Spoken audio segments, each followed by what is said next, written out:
What's up mga meses? Welcome back to our YouTube channel. For today's video, samahan niyo po ako ngayong umaga mag-general cleaning dito sa buong bahay ng aking amo. So kung bago ka pa lang sa aking YouTube channel, huwag mong kakalimutang mag-subscribe, pindutin ang bell para lagi kayong updated sa aking mga videos.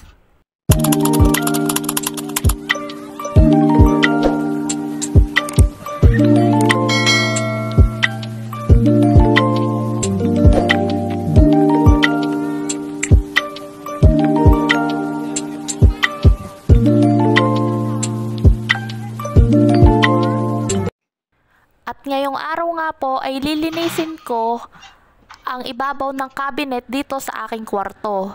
Dahil dito nga po pala nakatambak lahat ng maleta ng aking mga amo. Sa tuwing ako nga po pala ay tutulog na at nakahiga na ay napapagmasdan ko na medyo makapal na nga po ang gabok. Kaya sabi ko kinabukasan lilinisin ko ito. Kahit hindi inuutos ng camel. Inunahan ko na pong linisin bago pa sabihin sa akin. Ganon po ako. Kapag may ginagawa po ako, naglilinis ako ng buong bahay at may napansin akong kakaiba na madumi or magabok, ay talagang kinabukasan lilinisin ko na po yan. Hindi ko na po hinahayaan na sabihin pa sa akin ng aking amo. At sa mga punto pong yan ay gumamit na nga po pala ako ng hagdan.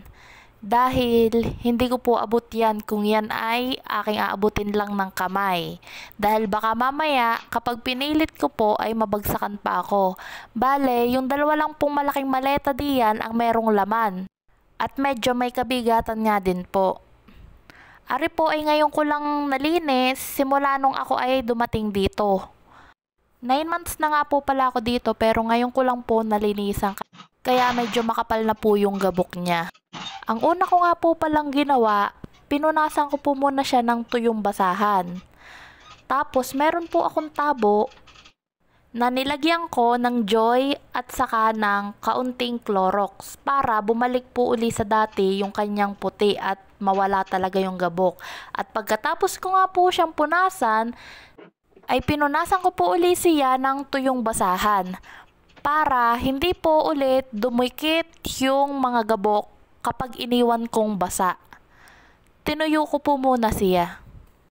At medyo ingat nga din po ako diyan sa aking pag-akyat at sa aking pagbaba at baka mamaya po ay mapasala ang aking paa.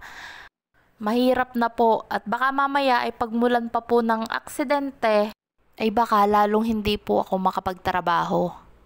Ang ginawa ko nga po pala dyan, binaba ko muna yung maliliit na maleta at saka yung isang maleta na malaki na walang laman. At saka ko po itinaas ulit noong aking nalinis na at napunasan. Pati po mga maleta akin ding pinunasan para mawala din po ang mga gabok dahil nga po sobrang kakapal na. Pero yung dalawa pong maleta na may laman at may konting bigat din ay inadjust ko na lamang po. At saka ko siya ibinalik nung siya ay aking nalinisan na. Alam nyo mga meses, tip ko lang sa mga gustong mag-abroad, pag-isipan nyo po munang mabuti ng ilang beses. Hindi po madaling makipagsapalaran dito sa ibang bansa. Napakahirap po. Kaya pag-isipan nyo po munang mabuti. Nung una po ay ganyan din ako. Excited po akong umalis ng Pilipinas sa kagustuhan ko nga pong matupad ang pangarap ko at nang makaaluan sa buhay. Pero may mga OFW po na talagang hindi po pinapalad, na talagang sinasaktan ng amo at yung iba pinapatay pa. Nakakalungkot po talagang isipin na may mga ganong amo. Wala po tayong magagawa kung ganun talaga ang kapalaran natin. At nung nandito naman po ako sa abroad, gustong gusto ko nang umuwi. Naranasan ko po yan. Dumaan po ako sa puntong stress na, tapos homesick pa. Tapos ang pinakamasakit pa nga po nito, 5 months pa lang po ako dito sa Saudi Arabia, ay namatay po ang aking ina. sobrang sakit po sa pakiramdam na halos hindi ako makakilos ng ayos, na gustong gusto kong umuwi pero wala po akong magawa. Nagpaalam po ako sa aking employer na kung pwede umuwi ako nung time na namatay ang aking ina. Pinayagan naman po nila ako. Awa naman po ng Diyos, mababait ang amo ko. Kaso may konti nga lamang pong problema dahil sa akin po ang pamasahe. Pero kapag talaga pong namatayan ka or emergency, ay talagang sayo po ang pamasahe. Depende na lang po kung may mabait kang amo na talagang sasagutin ang pamasahe mo. So, pinayagan nga po ako ng time na yon, pero akin po ang pamasahe. Ang ginawa ko po, hindi na lamang po ako umuwi at yung ipapamasahe ko ay siyang ipinadala ko na lang sa Pilipinas para pandagdag sa gastusin sa pagkawala ng aking ina. Sobrang sakit po, halos hindi ko maintindihan ang aking sarili. Hindi lang po ako ang nakakaranas na rin, marami din pong OFW ang nakakaranas ng ganito, na namamatayan ng pamilya ng mga mahal sa buhay. Napakahirap pong magtrabaho pag wala ka sa wisyo. Yung isip mo nasa pamilya mo. Tapos ganun pa nga po ang nangyari, kaya kailangan po talaga malakas ang inyong loob. Huwag ka na pong mag-abroad kung mahina ang loob mo, baka hindi mo kayanin. Dahil ako talagang nagpakatatag po ako nung nawala ang aking ina nang malayo ako at hindi ko man lang nasilayan sa huling sandali ng kanyang pagkawala. Napakahirap po, nilabanan ko lamang po dahil kung hindi ko lalabanan at hindi ako magpapakatatag, baka nawala na po ako sa pag-iisip. Dahil yung mga time po na yun, hindi ko talaga kayang magtrabaho. Tulala lang ako, pinipilit ko lamang po. Talagang nilalabanan ko po, nagdarasal lang ako. Hanggang unti-unti na nakarecover ako.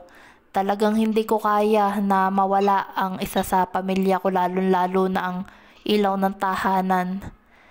Siya ang inspirasyon ko, kaya ako'y nagpunta dito tapos mawawala na lang ng gano'n na hindi ko pa nakikita. Sobrang sakit po. At marami din po akong mga kababayan na nababalitaan dito sa Saudi Arabia na hindi kinakaya ang homesick. 1 month pa lang po, yung iba hindi na nila kinakaya, gusto na agad umuwi. Kaya pag-isipan nyo po talaga ng ilang beses bago kayo mag-abroad dahil hindi po tayo pumunta dito para magbakasyon lang. Napakahirap po ng proseso na pumunta ka dito, pag na-homesick ka, gusto mo nang umuwi, hindi ka po agad makakauwi. Maaari mo pa po yung ikapahamak. Kaya tip ko lamang po sa inyo, pag-isipan nyo po munang mabuti bago kayo umalis ng bansa. Dahil kung mahina ang loob nyo, baka kung ano pa pong mangyari sa inyo dito. At magbibigay lang din po ako ng mga idea sa mga kagaya kong first timer na wag po tayong pakampante na mabait ang amo natin. Pagpalagay na po nating mabait sila sa una, pero hindi po lahat ng amo ay mabait. Nagbabago din po ang ugali nito pag nakailang buwan ka na sa kanila. Kaya ipakita mo lang po ang best mo at magpakabait ka sa kanila kung gusto mong maging mabait din sila sa'yo. At kapag napagalitan po kayo ng amo nyo or nasigawan man lang, ay huwag nyo pong isipin yun or pakadibdibin. Dahil sadya po silang ganyan. Pero pag nakuha mo po ang loob nila, ay talagang masasanay ka na.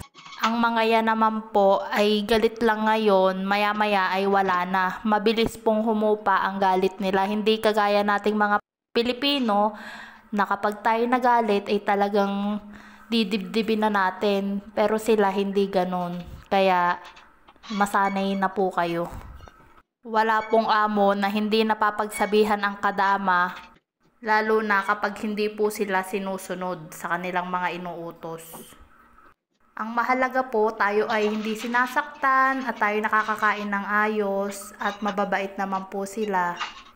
So ayun lang po mga meses, ang tanging sandata lang po natin dito sa ibang bansa ay ang magdasal.